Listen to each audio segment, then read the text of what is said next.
नमस्कार दोस्तों, मेरा नाम है गौरव और स्वागत है आप सभी का इस चैनल पर जिसका नाम है शीशे सिनेमा। आज मैं आपके लिए महारथी का 5वां दृश्य लेकर आया हूँ। तो चलिए शुरू करते हैं।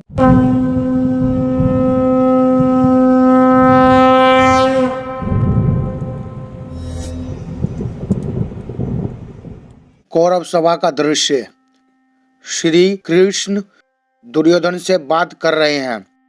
कर्ण, धृतराष्ट्र, दुशासन के साथ अन्य सभासद बैठे हैं। दुर्योधन: तो आप चाहते हैं कि ऐसा हो? कृष्ण: प्रश्न मेरे चाहने का नहीं, प्रश्न है न्याय का। दुर्योधन: मगर हो सकता है कि आपकी नजर में जो न्याय है वो मेरे लिए अन्याय हो। कृष्ण: न्याय के आधार पर व्यक्तिगत कारण नहीं होते हैं। दुर्योधन: तो फिर क्या होते हैं द्वारकाधीश? कृष्ण: हित। जो हितकारी है वो न्याय है। दुर्योधन: हित वही तो मैं कह रहा हूं। जो उनका हित होगा वो मेरा अहित, जो मेरा हित वो उनका अहित। दोनों ही परिस्थिति में निर्णय अलग अलग होंगे, तो आप किस निर्णय को न्याय मानोगे? कृष्ण: हम बार बार घूमकर उसी स्थान पर वापस आ रहे हैं। समझने की चेष्टा करो दुर्योधन। उनके यहाँ तुम्हारे हित से बड़ा समाज का हित है। न्याय के आधार पर हस्तिनापुर के प्रजाजनों का हित होगा, ना कि तुम्हारा या उनका। दुर्योधन: इतना पूछने की धृष्टता तो अवश्य करूंगा कि हस्तिनापुर की प्रजा का हित द्वारका नरेश या हस्तिनापुर से अलग हुए पांडव कैसे तय कर सकते हैं? हित तो पालक तय करता है और प्रजा का पालक मैं हूं, हस्तिनापुर नरेश। दुर्योधन। कृष्ण मुस्कुराकर: अच्छा, मैं आज तक समझता था कि यह सौभाग्य महाराज धृतराष्ट्र को मिला हुआ है। दुर्योधन: हाँ, मगर एक बात अच्छी तरह समझ लीजिए कि मेरे पिता का सौभाग्य मेरा सौभाग्य है और यह सौभाग्य सिर्फ मेरा ही होगा, ना कि तथाकथित पांडु पुत्रों का। कृष्ण: ना जाने क्यों मैं तुमसे बहस कर रहा हूं, जबकि ये सारी बातें महाराज धृतराष्ट्र को तय करनी है। महाराज, आप अच्छी तरह सोच विचार कर निर्णय ले और पांडवों को निश्चिंतता प्रदान करे कि उनके साथ अन्याय नहीं होगा। धृतराष्ट्र कमजोर आवाज में: तुम ठीक कहते हो कृष्ण, पर दुर्योधन भी निश्चित होना चाहता है कि उसके साथ भी अन्याय ना हो। कृष्ण: अन्याय का सवाल ही कहां पैदा होता है? राज्य तो पहले ही बढ़ चुका था।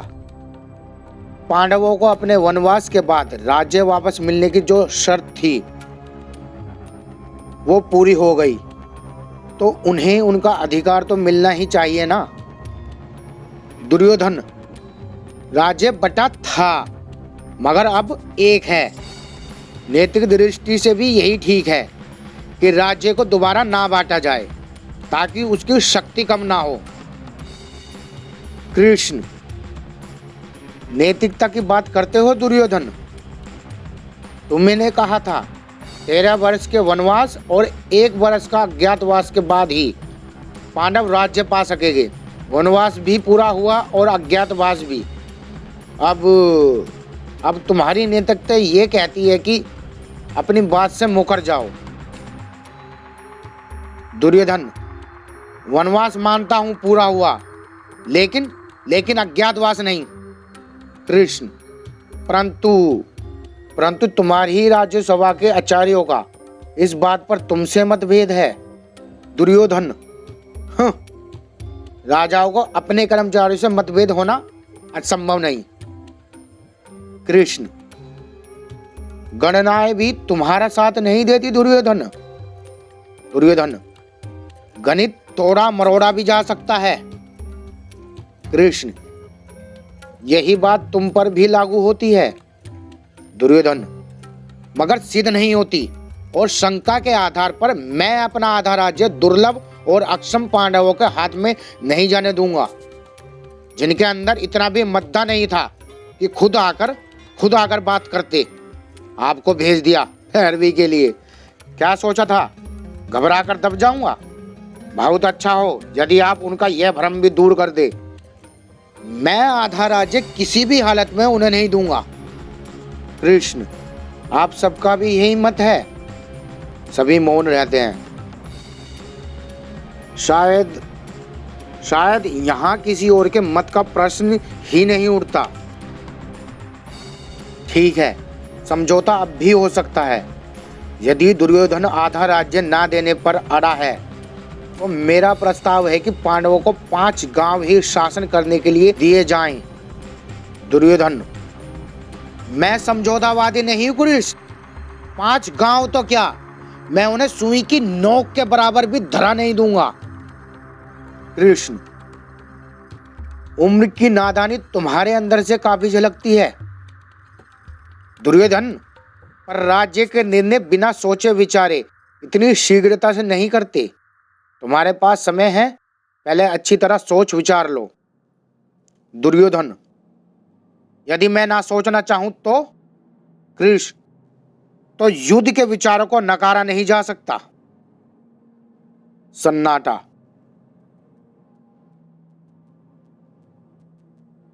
दुर्योधन, इस धमकी का मुझ पर कोई भी असर नहीं होगा। कृष्ण, धमकी नहीं दे रहा हूं, समझा रहा हूं। भविष्य के गर्भ में क्या छिपा है वो तुम नहीं जानते दुर्योधन। दुर्योधन, कोई भी नहीं जानता, यहां तक कि आप भी नहीं। कृष्ण, अनुभव यही अंतर पैदा करता है दुर्योधन। भविष्य को देखा नहीं जा सकता, परंतु उसका आभास होता है, जो तुम्हें नहीं हो रहा है। दुर्योधन, भविष्य आपको क्या आभास देता है? कृष्ण, यही कि यदि तुम ना माने तो युद्ध होगा। दुर्योधन, और युद्ध में क्या होगा? वो 5 भाई मिलकर हम 100 भाइयों को परास्त कर देंगे। कृष्ण, असंभव नहीं है। दुर्योधन, यह खेल किसके साथ खेल रहे हो कृष्ण? जाइए, जाकर किसी और को समझाइएगा। मेरे पास शक्ति है, अजय योद्धा है, विराट सैनिक समूह है, जिसके सामने महासमुंदर भी छोटा जान पड़ता है। अभेद शस्त्र है, जिनकी प्रचंडता से त्रिलोक कांपता है। यह है सब मेरे पास, और उन भिक्षु पांडवों के पास क्या है? कृष्ण, उनके पास मैं हूं। दुर्योधन, तुम क्या हो कृष्ण? एक दूत मात्र, दूत, एक निर्बल कायर दूत। जो अपनी वाक पटुता के बल पर समझौते की बात करता है। दुर्योधन के द्वार पर खड़ा हो अपनी प्रियजन पांडवों के लिए आधे राज्य की भिक्षा मांगता है, और ना मिलने पर एक चतुर व्यापारी की तरह 5 गांवों का मोल तोल करता है, और कुछ भी ना मिलने पर युद्ध की खोखली धमकियां दे रहा है। दुर्योधन कृष्ण की छाती पर तलवार रखता है। तुम्हारे वक्ष पर तलवार रखने मात्र से ही मुझे तुम्हारे खोखलेपन का एहसास होता है। तुम एक दिमक खाए बांस से ज्यादा कुछ नहीं हो कृष्ण। सभी भयभीत हो जाते हैं। कृष्ण क्रोध से कांपकर, दुर्योधन! कुछ पल का सन्नाटा। कृष्ण की आंखों में क्रोध का जो भाव है, दुर्योधन उससे डरकर तलवार पीछे करता है। उसका हाथ कांपता है और तलवार जमीन पर गिर जाती है। कृष्ण, अब तक तेरी हर गलती को मैं ये समझकर माफ करता आया कि तू अभी बच्चा है, अबोध है, नादान और मूर्ख है। पर आज तूने ये सिद्ध कर दिया कि तू अब बच्चा नहीं बल्कि एक कृतघ्न, दुराचारी और दंभी मनुष्य है, जो सत्ता के मन में ये भी भूल गया कि उसे मनुष्य बनाया किसने। तूने मुझे नहीं जाना दुर्योधन, तूने कृष्ण को नहीं पहचाना। आज अपनी आंखें खोल और मुझे जान। मैं कृष्ण हूं, जो बनाता है या मिटाता है। मैं हूं विजय का मूलभूत आधार। मैं वो हूं जिसके प्रेम को समस्त संसार तरसता है और जिसके क्रोध से समस्त ब्रह्मांड कांपता है। मैं जन्म हूं और मैं ही मृत्यु। मैं अनादि हूं, इसलिए मैं था, मैं हूं और सदैव रहूंगा। केवल मेरे रूप बदलते रहेंगे। मगर याद रख दुर्योधन, मैं सदैव तेरे काल का मूल रहूंगा। दुर्योधन, मुझे शब्दों से डराने की चेष्टा मत करो कृष्ण। कृष्ण बोलते हैं, ठीक है, तेरी यही इच्छा है तो सुन। हस्तिनापुर की इस राज्यसभा में मैं महायुद्ध की घोषणा करता हूं। पांडवों और कौरवों के बीच लड़ा जाने वाला यह युद्ध कुरुक्षेत्र की जमीन पर लड़ा जाएगा। यह धर्म युद्ध होगा, किंतु इसके परिणाम इतने विभत्स होंगे कि तू इसकी कल्पना भी नहीं कर सकता। प्रलय आएगी, हथियारों की प्रचंड टकरार समूचे मानव समाज को मथ डालेगी। मगर अमृत नहीं होगा, मिलेगा तो सिर्फ काला कसेला बदबूदार विष। चारों दिशाएं इस विष में धस गलते हुए लोगों की चीखों से थरथराएगी। जीवन देने वाले हाथों से सिर्फ मृत्यु दान होगा, और मृत्यु भी कैसी, घायल तड़पेगे, छटपटाएगे, अपने शरीर को नमक के ढेर में पड़ी जोक की तरह गलते देख मृत्यु की कामना करेंगे। पर मृत्यु सिर्फ भाग्यवानों को ही नसीब होगी। दमन की पिपासा धधकेगी, आदमी ना रहकर नर पशु हो जाएगा। वो नर पशु जो सिर्फ इतना जानता है कि मार दो, अन्यथा कोई तुम्हें मार देगा। ये वो समय होगा जब भाई भाई के खून के प्यासे होंगे, सूरा की जगह संबंधियों और मित्रों के रक्तपान होंगे, सारे सिद्धांत धराशायी होंगे। एक नए वर्ग का जन्म होगा जो दुर्लभ की दुर्लभता को चबाकर अपनी भूख शांत करेगा। काल अकाल बनकर छाएगा। आतंक दुर्योधन आतंक। ना जाने किस वक्त दूध पीते बच्चे के मुंह से लगा हुआ उर चीतड़ा हो जाए। ना जाने किस क्षण मां के गर्भ में पलता भुर नीरे मांस के लोथड़े में बदल जाए। धरती का हर कोर जागेगा। घृणा का मुआद स्वार्थ के फोड़े से निर्कुश हो उठेंगे। ब्रह्मास्त्र चलेंगे, ज्वालामुखी फटेगे। भीषण गर्मी से तप्त लावे में समूचा संसार डूब जाएगा। आकाश के वक्ष से लहू टपकेगा और भूमि शवों में फट जाएगी। और फिर सब खत्म होगा। बचेगा तो केवल डरावना सन्नाटा और लाशों की सड़ान।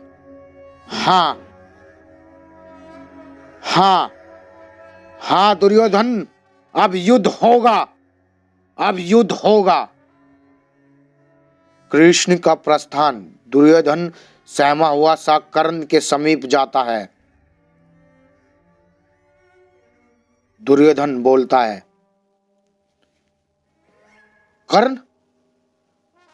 कर्ण बोलता है, यदि कृष्ण अनादि है तो कर्ण भी था और सदैव रहेगा। और विश्वास रखो मित्र, वो सदैव दुर्योधन के ही साथ रहेगा। हाँ, अब युद्ध होगा, अवश्य होगा। और ये था महारथी का 5वें दृश्य। उम्मीद करता हूं आप सभी को अच्छा लगा होगा। तो फिर मिलते हैं एक नई वीडियो में। तो जब तक के लिए धन्यवाद। Thank you.